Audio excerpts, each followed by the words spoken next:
Mais oui, me dirait bien que je suis de retour. Mais salut YouTube! Comment ça va depuis 2 ans? Oui, ça fait 2 ans que j'ai pas fait de vidéo. Pardon. Y a des choses qui ont changé. On n'est pas chez moi. J'ai déménagé, mais on n'est quand même pas chez moi. On est chez un ami, chez Antoine. Antoine, dis bonjour! Bonjour. Voilà, il est très beau. Vous le voyez pas, il est hors cadre, mais il est très beau. Peut-être qu'il viendra un moment. Aussi, dans les choses qui ont changé, j'ai une nouvelle caméra. Et ceci. Voilà. J'ai un peu plus de cheveux qu'avant. On est passé quand même de ça à ça. Voilà. Pour tous ceux qui veulent prendre des news, savoir ce qui s'est passé pendant 2 ans, pourquoi j'ai rien sorti ou quoi que ce soit, enfin outre le court métrage, j'explique tout ça dans cette vidéo. Voilà. Ça sert à rien de cliquer parce qu'elle est toujours pas sortie, puisqu'elle sortira bien après celle-ci. Du coup, je reviens pour vous parler de cinéma. Et c'est ce que je vais essayer de faire tout au long de l'année. Si je suis là, c'est pour vous faire un top des films de 2019. Je suis vraiment content du top que j'ai pu faire cette année parce que j'ai vu plus de films que j'ai eu l'habitude de voir. D'habitude, je voyais une quarantaine de films. Non, ça, cette quarantaine, c'était vraiment pour les meilleures années. L'année dernière, j'en ai vu à peine une trentaine. Cette année, j'en ai vu une cinquantaine, donc ça me permet de voir plus de films indépendants surtout. J'ai pu aller voir des films qui me correspondaient. Donc c'est un top qui me correspond. Disons qu'à l'heure actuelle, c'est le top 10 annuel qui me correspond le plus. Aussi, si vous voulez connaître mon avis sur l'année cinématographique qu'on a eu en 2018, j'ai pas vu énormément de films. J'ai tout expliqué sur Twitter, vous pourrez voir dans la description un petit peu mon avis. Mais pour vous faire le top 3 des films 2018, j'en ai pas vu énormément. En numéro 3, Jusqu'à la garde, c'est un excellent film français qui va te tenir du début à la fin, avec un final absolument dément. En numéro 2, on a Mauvaise herbe de Keyron, c'est une excellente comédie. Il est touchant, il arrive à ne pas être dans le pathos, à avoir de la nuance dans son propos. Et aussi, c'est assez incroyable de se dire que Keyron est à son 2e film et a une maîtrise du code cinématographique assez incroyable. Pour un 2e film, pour un gars qui vient du stand-up, c'est vraiment bluffant et franchement, il est à féliciter. Et le numéro 1, évidemment, c'est Spider-Man Into the Spider-Verse. C'est un de mes films préférés. Je l'ai déjà vu 6 fois, je crois, depuis sa sortie. J'adore ce film, j'adore les gars qui sont derrière, Lord et Miller, qui ont déjà bossé sur Le Grand Aventure Lego, qui est incroyable. Ensuite, 2 autres films que j'ai pas vus, 21 et 22 Jump Street, et Tempête de boulettes géantes aussi. Faudrait que je rattrape, je vais essayer de rattraper leur filmo cette année, mais franchement, j'ai déjà vu 2 films venant d'eux, et ces 2 films sont absolument merveilleux. Donc merci les gars d'avoir fait le meilleur film de super-héros depuis des années, et le meilleur film de Spider-Man depuis Spider-Man 2. Enfin bref, commençons sans plus tarder à parler de l'année cinématographique de 2019. Je vais pas faire les flops parce que j'ai pas grand chose à dire. D'ailleurs, j'ai même plus la liste des flops que j'ai sur moi. Le pire film de l'année, c'est Greta. J'ai trouvé ce film vraiment nul à chier quoi. Ouais, je crois qu'il n'y a pas d'autre terme. C'est un film bien pourri. C'est un téléfilm, mais un mauvais téléfilm. Enfin bref, on va commencer le top des films de l'année. Et on va commencer par quelques outsiders. Bon, du coup là c'est toute la partie qui va être coupée. Petite particularité,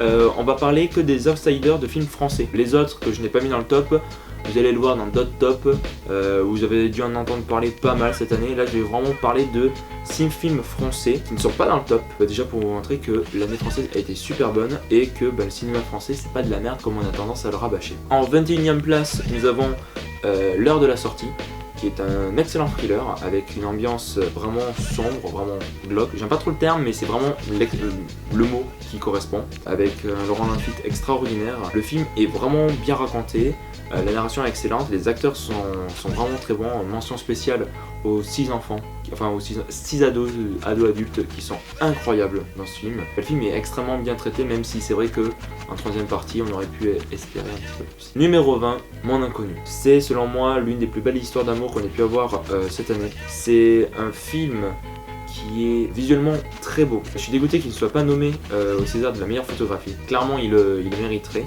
alors que je comprends pas pourquoi Les Misérables en fait partie. C'est extrêmement drôle. Et outre le fait que ce soit beau visuellement, même au niveau de son écriture, c'est très beau, ça te parle de l'amour, ça te parle du couple, et ça te fait d'une manière juste, mais surtout d'une manière vraie. C'est sincère, j'arriverai pas trop à dire, mais c'est un film sincère, frais, qui fait beaucoup de bien, et vous encourage à voir si vous n'avez pas eu l'occasion de le voir. En numéro 17, La Belle Époque de Nicolas Bedos. C'est son deuxième film, j'ai pas vu son premier, j'espère le rattraper cette année. Surtout qu'il est derrière OSS 117, le troisième volet, donc on est plutôt confiant. La Belle Époque, là encore, c'est une comédie dramatique qui va encore aborder le couple sous le thème de la nostalgie et aussi notre rapport à la nostalgie, nos rapports à nos souvenirs. Le film est un peu long. À titre personnel, ça ne m'a pas dérangé. Et puis surtout, ça fait toujours du bien de voir Daniel Auteuil sur grand écran. C'était un très bon moment. Numéro 16, là on attaque sur du très bon. Les Hirondelles de Kaboul. Je sais qu'il a fonctionné, je n'ai entendu personne en parler et je suis vraiment dégoûté parce que c'est un super film. D'ailleurs, Antoine, tu as vu ce film? Oui. Est-ce que tu as aimé ce film? Oui, indéniablement. C'est un très beau film. Alors c'est pas tant sur le plan visuel qu'il est beau, même si il est beau, c'est de l'animation à l'aquarelle, mais c'est surtout sur son histoire qui est très belle. Ça parle d'oppression à Kaboul. C'est une très belle histoire, là encore très bien racontée et super bien mis en scène. En numéro 15, Edmond. Quand je suis allé le voir, j'avais un peu peur parce que le réalisateur derrière, c'est tiré d'une pièce de théâtre. Et le réalisateur est le même qui a mis en scène la pièce, qu'il a écrite et tout. Et je me suis dit, ok, c'est bon. Surtout quand j'ai vu les reportages à la télé, je me suis dit, c'est bon, le gars va faire du théâtre filmé, il va pas se servir du cinéma, il va juste se servir du cinéma pour qu'il y ait plus de gens qui voient son film, enfin son œuvre, mais c'est tout. Eh bien, je me suis trompé. Je me suis merveilleusement trompé. C'est un film qui se sert du cinéma pour raconter son histoire, déjà, mais qui est surtout un film extrêmement enthousiasmant. Quand tu sors de ce film, tu ne peux être qu'enthousiaste. C'est un feel-good movie. Puis les acteurs, mention spéciale, alors j'ai plus son nom malheureusement, mais je veux dire, ça se sentait, celui qui joue Edmond de Rostand, ça sentait qu'il avait la capacité de jouer ce genre de rôle, mais il n'était pas exploité. Et là, il est exploité. Et c'est beau. Oui. C'est Thomas Oliver. Et bah Thomas Oliver, tu ne verras jamais cette vidéo. Soliver. Thomas Oliver, tu ne verras jamais cette vidéo, mais franchement mec, bah, je suis content de voir que tu puisses avoir ce genre de rôle et bah, ça serait bien que tu puisses avoir ce genre de rôle pour les prochaines années. Et enfin, numéro 13, avant d'attaquer le top 10, Les Misérables de Lady G. Je l'ai pas mis dans mon top, contrairement à ce que tu aurais pu croire. Le film a fait beaucoup parler de lui et bah c'est grave bien. C'est grave bien parce que il est vraiment bon, je veux dire, il est quand même 13ème dans mon top, donc c'est quand même pas rien. Il est loin pour moi d'être la claque qu'on m'avait annoncé, le film choc de cette fin d'année. Ça reste un très bon film qui traite son propos d'une très bonne manière. Peut-être pas à justesse, mais qui va pas être manichéen. Il va très bien raconter son histoire, les acteurs sont vraiment bons. Mais voilà, pour moi ça s'arrête là, il y a juste le plan final qui est incroyable. Voilà, c'est un plan final qui va te hanter pendant un moment. Mais voilà, il y a eu un petit truc qui m'a manqué pour que je dise ok, c'est un des films de l'année. C'est indéniablement un des meilleurs films français qu'on ait pu avoir cette année. Et bah, je suis vraiment content qu'il représente les Oscars, même si je trouve que d'autres films auraient pu mériter ça. Et on va en parler à partir de maintenant, puisqu'on va attaquer le top 10. Voilà, donc les Outsiders c'est fini, et on va attaquer le top 10. Il y a des films que je n'ai pas pu voir cette année, donc ils ne seront pas dans ce top 10. Dans les films que je n'ai pas pu voir, il y a The Irishman de Scorsese, j'ai pas eu le temps de le voir, puis quand même 3h30. Grâce à Dieu de François Ozon, que je voulais vraiment voir parce que ça avait l'air d'être un film français plutôt lourd quand même à se prendre. Il y a eu aussi le dernier Zemeckis dont j'ai plus le film, dont je n'ai plus le titre mais que vous pourrez voir du coup l'affiche. 90s que j'ai pas pu voir, qui avait l'air vraiment sympa. Et après il y a quelques films, bon bref, je mettrai les affiches des films que j'ai pas pu voir et que j'aurais vraiment aimé voir avant de faire son top mais que j'ai pas pu. Bref, du coup, on va attaquer le numéro 10. Numéro 10, J'ai perdu mon corps de Jérémy Clapin. C'est un film français, là encore, d'animation, et qui est incroyable. C'est pas une histoire vraiment qu'on peut raconter, parce qu'il n'y a pas grand chose à dire sur l'histoire elle-même, mais c'est vraiment sur sa narration. C'est un film qui m'a hanté, parce que je l'ai vu, c'était un vendredi, tout le week-end j'y ai pensé. J'arrivais pas à sortir ce film de ma tête tellement qu'il m'a pris la tête, il m'a hanté. C'est vraiment un film qui hante et qui te marque. C'est un film qui va aborder beaucoup de choses, qui va parler de destin, mais c'est pas vraiment là sur lequel il m'a le plus touché. Il va aussi énormément mettre en avant la main, tout ce que tu peux faire avec, ça va te sublimer. Chaque petite action va être d'une poésie qui va mettre en valeur la main, son utilisation. C'est vraiment l'objectif du film, mais c'est pas, là encore, c'est pas sur ça que le film a touché. Le film, tu peux l'interpréter de différentes manières. On a eu énormément de débats, justement avec Antoine qui a vu ce film là encore, et l'interprétation que j'ai pu avoir m'a beaucoup plu parce que je trouve que le fait que cette main qui essaye de retrouver son corps, et en parallèle avec Naoufel, voilà. Naoufel qui essaye de retrouver Maria, mais le fait que ça puisse être mis en parallèle avec ce fait de vouloir se rapprocher, ce sont des thématiques qui me touchent. Il y a des scènes qui sont absolument sublimes dans le film et qui presque sont hors du film. T'as une scène avec un bébé qui, je trouve, n'a pas vraiment de lien. Elle est amenée quand même pour expliquer pourquoi elle est là, mais c'est juste de la simple poésie et c'est juste beau. Voilà, ce film, à quelques moments, ça va juste être quelque chose de beau et même offrir une poésie qui est belle. Comme le disait Antoine pendant que ça coupait, le film n'a pas fait beaucoup d'entrées en France et c'est assez dégoûtant, surtout que c'est un film d'animation français pour adultes et c'est peut-être ce qui a dû rebuter certaines personnes. Et c'est dommage de se dire encore une fois que film d'animation égale enfant, parce que clairement non, faut arrêter avec ce cliché, on est quand même en 2020 les gars, faudrait un petit peu se rendre compte que t'as des films d'animation qui sont pas du tout faits pour les gamins et qui peuvent aborder des sujets bien plus profonds que d'autres films. Mais ce qui est bien, c'est que le film fonctionne de l'autre côté du globe, notamment aux États-Unis, parce qu'il est diffusé directement sur Netflix. Et nous on peut pas, à cause de la chronologie des médias. Sauf si on utilise un VPN. Et ça tombe bien puisque cette vidéo n'est pas sponsorisée par NordVPN. Faut pas déconner quand même, j'ai que 250 abonnés, ils en ont rien à faire de moi. Un dernier truc avant d'attaquer sur le numéro 9. Une des raisons pour lesquelles le film m'a hanté, c'est que sa musique de Dan Levy, elle est incroyable. C'est selon moi la meilleure bande originale de l'année, mais pas la plus belle.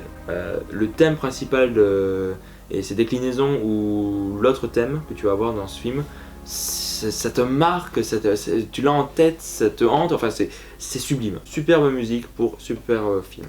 Du coup, on a beaucoup parlé sur le numéro 10, on va attaquer direct sur le numéro 9, avec numéro 9, Donne-moi des ailes de Nicolas Vanier. Alors celui-là, il va pas mettre tout le monde d'accord, et je comprends, parce que c'est un film qu'on peut qualifier de film gentillet, de film grand public, sauf que c'est un film qui m'a touché. Alors c'est vrai que la première partie du film, c'est pas extrêmement bien écrit, c'est pas forcément bien joué, la réalisation est pas extraordinaire, là je le reconnais. Mais il y a la deuxième partie du film. Et la deuxième partie du film, là par contre, j'ai pris mon pied.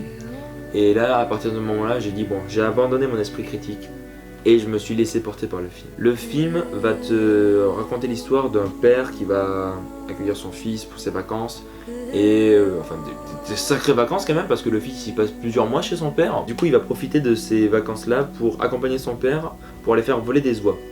Ouais, c'est vrai, ça donne pas envie comme ça. Et ensuite, il va essayer de la Norvège de redescendre en France et de les guider. Et ce film, du coup, dans toute sa deuxième partie, va te filmer énormément de paysages au cinéma, sur grand écran, et voir des images aussi belles, c'est absolument sublime, c'est magnifique à voir. Ça te montre la beauté de la nature, mais plus que ça, c'est là où est-ce que je peux comprendre qu'on puisse considérer que c'est un film niais, mais qui perso m'a touché.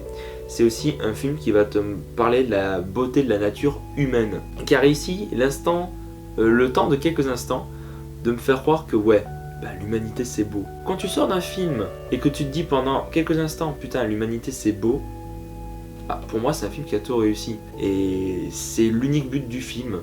Et il suffit de voir comment les situations sont traitées. Les gens qui s'opposent, on va les exagérer, ou alors quelques péripéties vont trouver leur résolution d'une manière plutôt simple. Mais quand tu es emporté par le film, si tu te laisses emporter par ce film, t'en prends plein la vue et c'est juste beau. Donc, numéro 8, Ad Astra de James Gray. Voilà, je te vois parce que je sais que tu n'as pas apprécié ce film à sa juste valeur, et comme le public français, parce que le film a fait 1 million et ça c'est vachement bien. J'avoue être plutôt déçu du retour critique qu'ont eu les gens envers ce film. J'ai vu très peu de personnes ressortir ce film en disant waouh, il était incroyable. Alors que je le trouve absolument incroyable. Bon, j'avoue, c'est le premier film que je vois de James Gray. Là encore, j'essaierai de rattraper sa filmographie au cours de l'année. On va très vite aller sur 2-3 trucs. La musique de Max Richter est sublime, la photographie est sublime, les acteurs sont incroyables. Maintenant, l'histoire, la mise en scène et l'interprétation. Là encore, c'est un film dont les interprétations peuvent être diverses. Celle que j'ai, qui m'est personnelle, mais je sais que je la partage avec 2-3 personnes, me plaît beaucoup. Pour moi, le message du film dit, au lieu de te concentrer sur des choses qui n'existent pas, qui n'existent plus dans ta vie, ou que ce soit dans l'espace, concentre-toi sur ce que tu sais qui existe réellement, à savoir l'humain. Là encore, c'est un film qui va te parler de l'humain, qui va d'abord avoir un regard vraiment pessimiste, vraiment négatif, de par le personnage de Brad Pitt, mais dont la résolution va essayer de te faire changer d'avis. Je dis bien essayer parce que justement ça va dépendre de ton interprétation. Et il va rajouter à cela énormément de thématiques, qui va te parler du futur, ça va surtout aussi te parler de la solitude, ça va te plonger dans la solitude, c'est un voyage solitaire avec lequel tu vas te retrouver avec Brad Pitt, et c'est une histoire qui m'a énormément touché, qui m'a vraiment plu. J'ai trouvé le film parfois onirique, mais surtout c'est un film qui m'a vraiment convaincu. C'est véritablement un film d'auteur. Et je trouve que c'est un des meilleurs films américains qu'on ait pu avoir cette année, et même ces dernières années. Si vous ne vous êtes pas laissé tenter par ce film, ou si vous ne l'avez pas aimé, je vous encourage à le revoir, à essayer de relever ses subtilités, et lui donner une seconde chance, parce que vraiment c'est un film qui sort de ce qu'on peut voir habituellement, qui va te proposer quelque chose que tu n'as pas l'habitude de voir, et qui va... là encore, être sincère et qui va être une expérience que je trouve vraiment bonne. Là, c'est vraiment un film qui m'a, là encore, fait poser beaucoup de questions, et c'est au bout de 2-3 jours que je me suis dit, si, j'aime ce film. Du coup, on va attaquer au numéro 7. Numéro 7, À couteau tiré de Rian Johnson. Rian Johnson, c'est un réalisateur que je connais depuis Les Derniers Jedi, qui est un de mes Star Wars préférés, voilà. Donc à partir de ce moment-là, il y a plein de gens qui vont quitter cette vidéo, au revoir. Rian Johnson revient en grande pompe avec un film policier qui n'est pas une parodie. Contrairement à ce qu'aurait pu laisser croire sa bande-annonce, que là pour le coup j'ai regardé, ce n'est pas une parodie. Mais c'est pas pour autant un film qui n'est pas drôle, bien au contraire. Les dialogues sont savoureux, le casting est merveilleux, et la réalisation de Rian Johnson est unique, je dirais. T'as certains plans, ce ne sont pas des plans de cinéma, ce sont des photos. Et c'est justement là où est-ce qu'il va, je trouve, se démarquer de ses compères. C'est dans sa manière de filmer et surtout dans sa manière de raconter, parce que Rian Johnson est un réalisateur qui raconte ses histoires déjà, qui les écrit. Il a sa manière à lui d'écrire, il va aller jusqu'au bout de ses idées. Il va exploiter différentes choses. Là encore, Johnson va aborder des thèmes, surtout dans une Amérique sous Trump, qui sont très actuels. Il va encore aborder la différence entre les riches et les pauvres, comme il avait pu le faire dans Les Derniers Jedi. Et ça va être aussi une histoire qui va te prendre, qui va te happer, et tu vas vraiment vouloir connaître la suite. Même si son objectif est de brouiller les pistes, mais pas de ne pas avoir de réponse, parce que très vite il va mettre des éléments en jeu pour te dire, bon voilà, si tu réfléchis un petit peu, tu vas très vite comprendre qu'est-ce qui se passe de par derrière. Mais c'est pas pour autant que le film est inintéressant, c'est pas parce que tu as deviné le plot twist que forcément le film ne vaut plus la peine d'être vu. C'est un film qui est aussi extrêmement appréciable à voir. On peut pas vraiment dire, parce que évidemment c'est un film, donc on ne voit que ce que l'on peut voir, mais on sent qu'il y a une super bonne ambiance sur le plateau. Tous les acteurs, ça sent qu'ils ont pris leur pied pour jouer, et mention spéciale à Daniel Craig qui prend un malin plaisir à jouer son personnage, surtout quand tu sais qu'il joue James Bond pour la dernière fois dans le prochain James Bond. C'est un personnage qui lui correspond, dont il va aller dans la caricature tout en étant réaliste. À aucun moment ça va nous sortir du film. L'humour de ce film ne nous sort pas du film, puisqu'on parle de films qui parlent de classe sociale. Numéro 6, Parasite de Bong Joon-ho. Bon, je vais pas rester sans s'attendre sur ce film. Vous avez dû forcément entendre parler de ce film. Le film a gagné la Palme d'Or, et surtout le film a eu un succès inattendu. Mais non seulement en France, mais dans le monde. Pardon. Antoine, oui. Non, j'ai éternué. C'était pour dire que t'es éternué, voilà. Alors oui, il est numéro 6 parce qu'il y en a plein qui le mettent dans le top des films de l'année et franchement, je peux complètement comprendre. Vous allez comprendre pourquoi les autres ils sont au-dessus selon moi. Mais vraiment, Parasite est un film extraordinaire où est-ce que Bong Joon-ho va là encore extrêmement bien réaliser. Le truc qui est incroyable, c'est que il y a selon moi deux films dans le film, un film un peu plus comique et un film un peu plus thriller qui vont se regrouper, hein. Tu vas retrouver un petit peu de thriller dans le comique et un peu de comique dans le thriller, mais surtout c'est que bien qu'il y ait deux films à la moitié où est-ce que le film va prendre son contre-pied et il va aller sur une voie à laquelle tu ne t'attendais pas, va toujours traiter son sujet d'une manière différente, mais c'est là parce que Bong Joon-ho est extraordinaire, c'est que ce type fait ça depuis 20 ans, qui traite des différences de classe sociale, de lutte sociale. Ça fait 20 ans qu'il se réinvente constamment et ça fait 20 ans qu'il ne redit pas les mêmes choses, qu'il ne se répète pas et qu'il essaye toujours de pousser son cinéma au plus loin. Là, on sent un certain perfectionnisme dans son cinéma et une certaine légèreté. On en a beaucoup parlé de la mise en scène. T'as des choses qui sont plutôt simples, notamment quand tu vois les personnages en train de descendre les escaliers pour rejoindre leur maison. Bon, là, c'est plutôt simple, c'est pour symboliser leur descente sociale. Mais tu vas avoir aussi un des meilleurs fusils de Tchekhov que j'ai pu voir tout court. Tu as dans ce film un fusil de Tchekhov extrêmement bien utilisé. Bong Joon-ho connaît les codes cinématographiques, hein, forcément. Il va jouer avec, et c'est vraiment ce que va faire le film. Ce film va jouer avec le spectateur, va jouer avec ses connaissances. Tu ne sais pas vraiment à quoi t'attendre. Et c'est un film qui, là encore, il va y avoir un certain suspense du début à la fin. C'est un film, là encore, qui est plaisant à voir, qui n'est pas aussi manichéen que certains pourraient faire croire. Il va essayer de ne pas tomber dans ce travers. Là, parce que certains films auraient pu tout simplement dire, bon ben voilà, les pauvres, ils se font exploiter par les riches, donc abat les riches. Non, le film va être plus intelligent que ça, il va aussi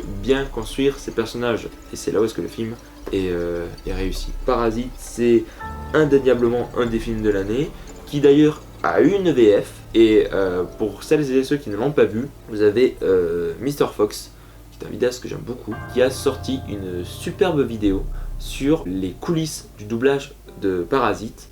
Donc vous pouvez le voir sur l'affiche ici. Je vous encourage vraiment à regarder ce documentaire. Que vous aimiez le doublage ou non, ça va vous apprendre des choses et ça va aussi vous permettre d'avoir un peu plus de respect pour une profession qui n'en a pas beaucoup et qui pourtant le mérite. Bref, on va attaquer le numéro 5. Numéro 5, Mathias et Maxime de Xavier Dolan.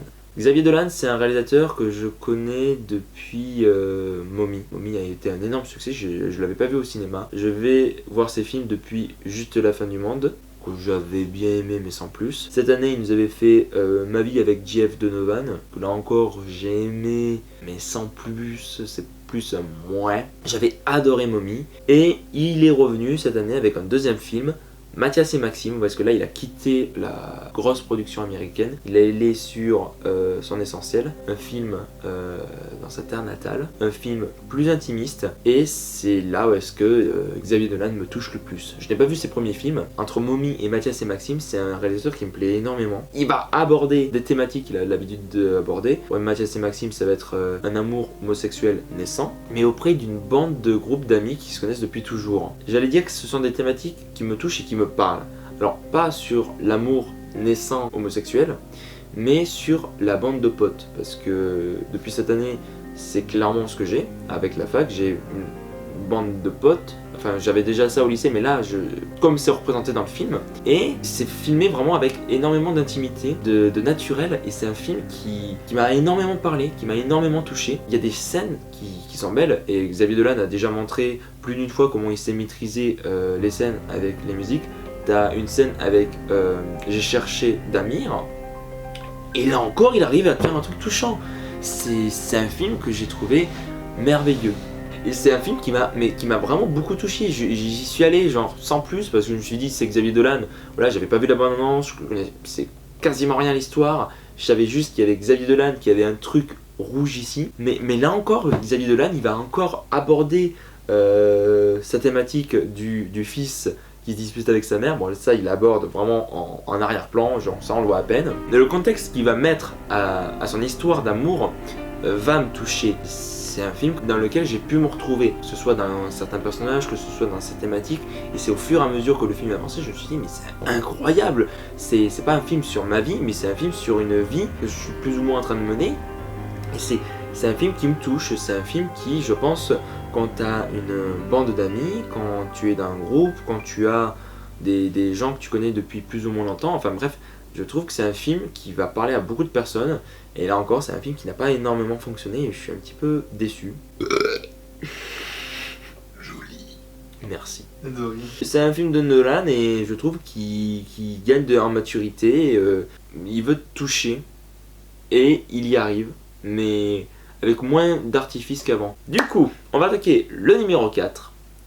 Numéro 4, Une vie cachée de Terrence Malick. Terrence Malick, là encore, c'est le premier film que je vois de lui, et là encore, j'ai vraiment envie de voir ses autres films, et normalement, je regarde ça durant cette année. Voilà, hop, je me répète. Bref, Une vie cachée, c'est quoi? Ça nous raconte l'histoire d'un paysan autrichien, objecteur de conscience, qui va refuser de prêter fidélité à Hitler durant la Seconde Guerre mondiale, et qui va se trouver en prison. Terrence Malick, tu vas voir la première heure.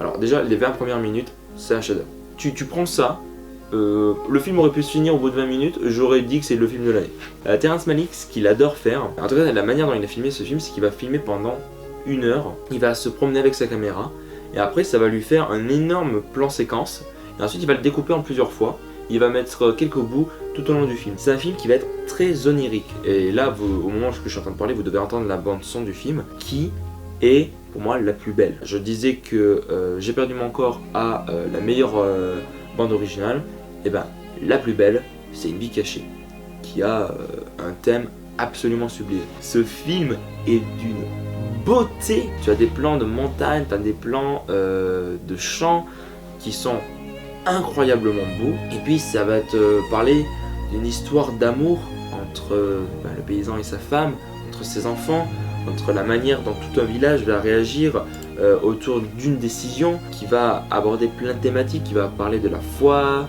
notamment sur l'objecteur de conscience, qui va parler de la guerre, qui va te parler de division, qui va te parler de communauté.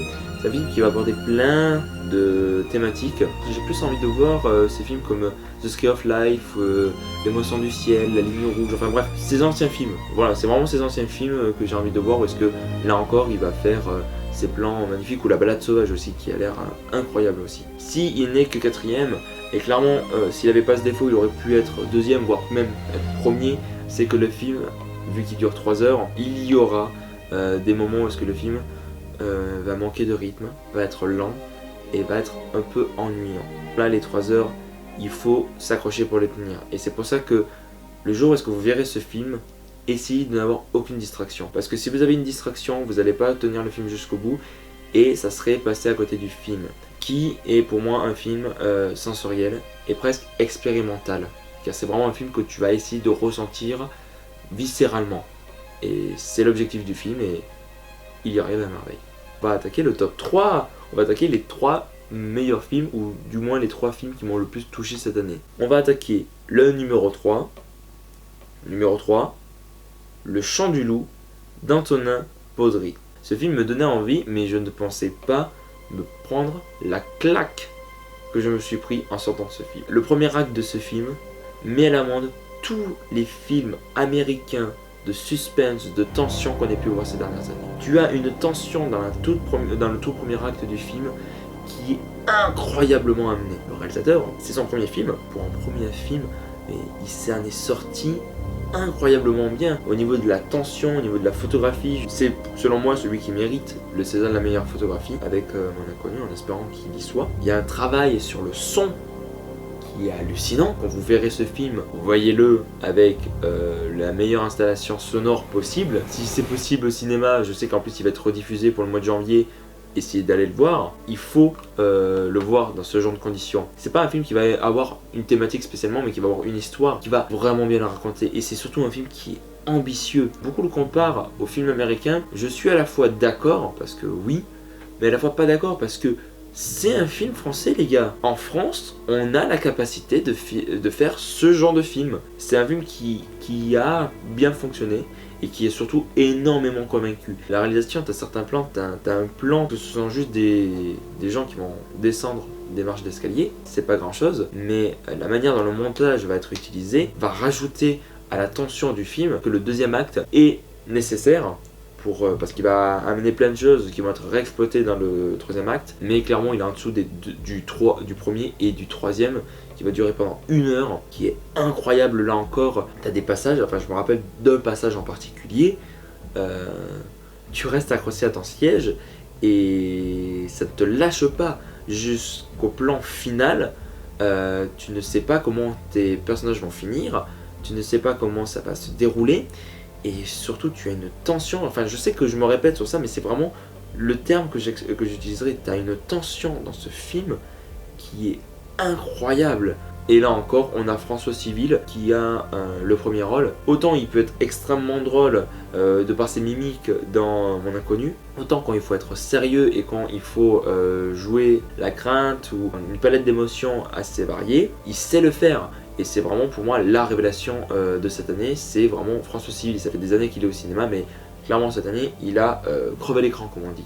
C'est le meilleur film français de cette année, un des meilleurs qu'on ait eu ces dernières années, et une claque incroyable. Soutenez encore le cinéma français les gars, parce que le cinéma français c'est vachement bien. Du coup, on va attaquer le numéro 2.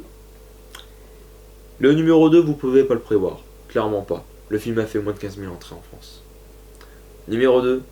Promare ou Promare d'Hiroyuki Imaishi.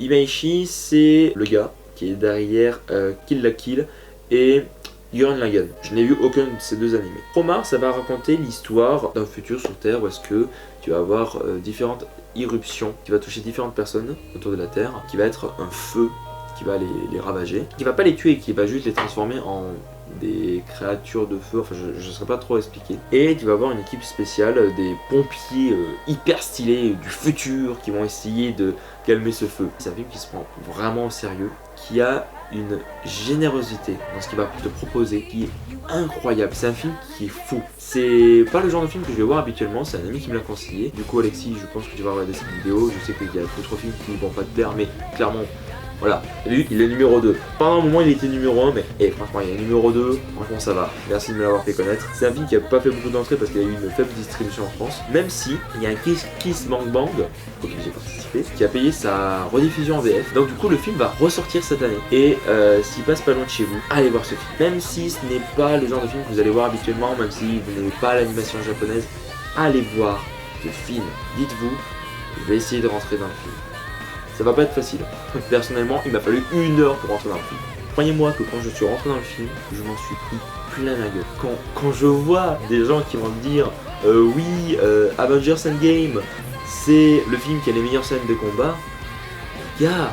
Les gars, allez voir ça. Vous allez voir c'est quoi une scène de combat démente ou démentielle, je sais pas comment dire, mais on s'en fout, c'est pas grave. Quand tu ressors de ce film, t'as envie de soulever des montagnes, t'as envie d'affronter n'importe quel méchant, aussi puissant soit-il, parce que tu te dis, il y a des gens qui sont assez fous pour le faire, pourquoi pas moi. C'est l'expérience cinématographique la plus jouissive et la plus généreuse que j'ai pu voir cette année. Donc rien que pour ça, il est numéro 2. Et comme je vous dis, il a été longtemps numéro 1. Et donc du coup, on va aborder le numéro 1. Mais pour ça, je vais dire qu'est-ce qui n'est pas numéro 1. Donc, le numéro 1 cette année n'est pas Portrait de la jeune fille en feu, qui ne m'a pas plu spécialement. Je me suis plutôt ennuyé devant ce film. Je reconnais sa beauté au niveau du costume, de l'histoire et de la photographie. Le numéro 1 n'est pas Once Upon a Time in Hollywood, qui est là encore, j'ai pas énormément accroché, mais j'aime pas vraiment Tarantino, donc désolé les gars. Le numéro 1 cette année n'est pas Avengers Endgame. J'avoue, j'ai assez bien aimé le film, je dirais même que je l'ai préféré à Infinity War, même si Infinity War est mieux construit. Je suis le MCU depuis longtemps, donc le fan, le geek qui est en moi était assez content. Mais ce film a énormément de défauts, notamment au niveau de son histoire. Et clairement, les 9 films que je citais m'ont bien plus touché. Et le numéro 1 n'est pas Joker, que j'ai pourtant vu 2 fois. Je l'ai trouvé relativement bon, mais là encore loin d'être la claque que j'aurais pu croire me prendre. Le numéro 1 cette année est selon moi The Lighthouse de Robert Eggers. C'est le dernier film que j'ai vu cette année. ça a été la dernière séance ciné de la décennie, tout simplement. Et ça a été l'expérience cinématographique la plus incroyable que j'ai pu voir cette année. L'histoire, c'est deux marins qui vont se retrouver dans un phare pour pouvoir en prendre soin pendant un mois. C'est en noir et blanc, au 18-19e siècle, j'ai pas retenu la date. C'est un huis clos. Alors ok, ça vend pas du rêve. Mais maintenant, je vais essayer de vous en vendre. Si je vous dis que c'est un thriller fantastique mélangé à de l'horreur expérimentale, là déjà ça claque un petit peu plus. C'est selon moi le film le plus déroutant de l'année. Parce que ce film va essayer de te faire perdre tes repères géographiques, temporels, merci. Il va essayer de te faire perdre tes repères tout simplement. Et quand il est sûr que tu es perdu, que tu sais plus du tout ce que tu es en train de regarder et que tu es complètement plongé dans la folie comme les personnages peuvent l'être, là le film il va t'en mettre plein la gueule. Là encore une fois, chaque chose que va faire le film après, tu vas le ressentir à fond. Tout le monde n'est pas d'accord avec moi, notamment Antoine. Je trouve que ce film est extrêmement violent. J'ai ressenti la violence de ce film d'une manière extrêmement viscérale. Je me le suis vraiment pris en plein dedans. Tu en ressors déboussolé, décontenancé, enfin je sais pas comment dire, mais vraiment ce film c'est pas un film qui va te faire du bien, c'est un film qui va essayer de te sortir de ta zone de confort. Robert Pattinson et William Dafoe sont extraordinaires. William Dafoe va à un moment partir sur un monologue, sur un plan fixe dans ses yeux. Tu te dis à quel moment il va aller tuer Robert Pattinson. En parlant de Robert Pattinson, déjà je trouve que c'est abusé qu'on ne le retienne que pour Twilight, alors que ce gars ça fait quand même depuis la fin de Twilight qu'il ne tourne que dans des films d'auteur, que dans des films indépendants, qui choisit extrêmement bien ses films. Je suis extrêmement confiant pour The Batman de Matt Reeves, je sais pas comment il se prononce, mais bon bref, c'est un acteur qui en a et qui sait le montrer, et dans ce film il fait une performance avec William Dafoe qui est tout bonnement incroyable. Un des plans à la toute fin va me hanter pendant des années. Tout à l'heure je parlais de J'ai perdu mon corps qui m'a hanté pendant quelques jours. The Lighthouse va me hanter pendant des années, car je trouve que c'est vraiment l'expérience la plus déroutante, la plus incroyable, la plus viscérale. En tant que spectateur, c'est une expérience que tu vas te prendre dans la gueule. Tu vas pas avoir l'habitude de voir. C'est un film qui, en étant dans la fantasy, dans l'horreur, dans l'expérimental et dans le thriller, c'est absolument incroyable. Tous les sentiments par lesquels j'ai pu être traversé durant ce film et tout ce qu'il a pu offrir. J'ai beaucoup aimé ce film et là encore, je trouve que c'est dommage que le film n'ait pas fait plus d'entrées. Si vous avez l'occasion de le voir plus tard, regardez ce film. Là encore dans de bonnes conditions, dans le noir si possible, pour vraiment être pris par le film. Essayez de laisser le film vous perdre, qu'il vous fasse aller là où est-ce qu'il veut aller. Le cinéma c'est fait pour ça. Le cinéma c'est fait pour être secoué, le cinéma c'est fait pour qu'on voit des choses qu'on n'a pas l'habitude de voir, pour nous sortir du quotidien, pour nous prendre des claques. Le cinéma c'est de l'art et il faut que ça nous fasse ressentir des émotions, et plus elles sont fortes, plus le film est incroyable, plus l'art est sublimé. Voilà. Là je fais une longue tirade sur ce film parce que c'est le film qui m'inspire le plus, c'est le film qui m'a le plus touché, et c'est vraiment le film le plus merveilleux que j'ai pu. Ce qui s'est passé, c'est que du coup ma caméra m'a lâché parce que on a trop parlé entre nous deux, on a laissé de trop longues pauses, donc du coup on filme au portable. Je suis désolé pour la qualité, mais bon, ça devrait le faire. On a une année merveilleuse, je trouve, même si on a mis beaucoup de temps à attendre pour que les films soient bons. La plupart des films dont je vous ai parlé viennent de la fin d'année. Pour 2020, j'espère qu'on aura une aussi belle année cinématographiquement parlant. J'ai une énorme attente, c'est Dune.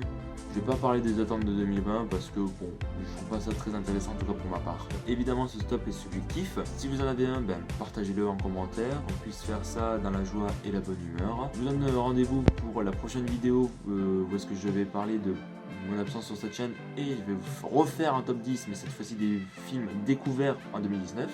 Voilà, de retour sur YouTube. J'espère que vous êtes actifs et je vous souhaite une bonne année. Voilà, c'était une fin de vidéo un peu claquée, mais bon, c'est une fin de vidéo. Salut!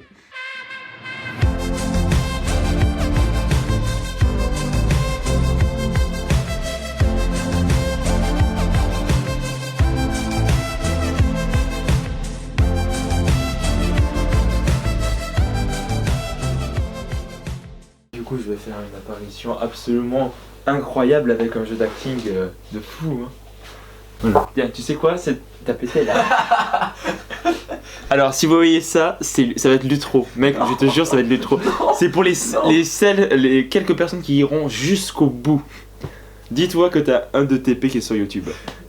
Allez, hop, clap de fin.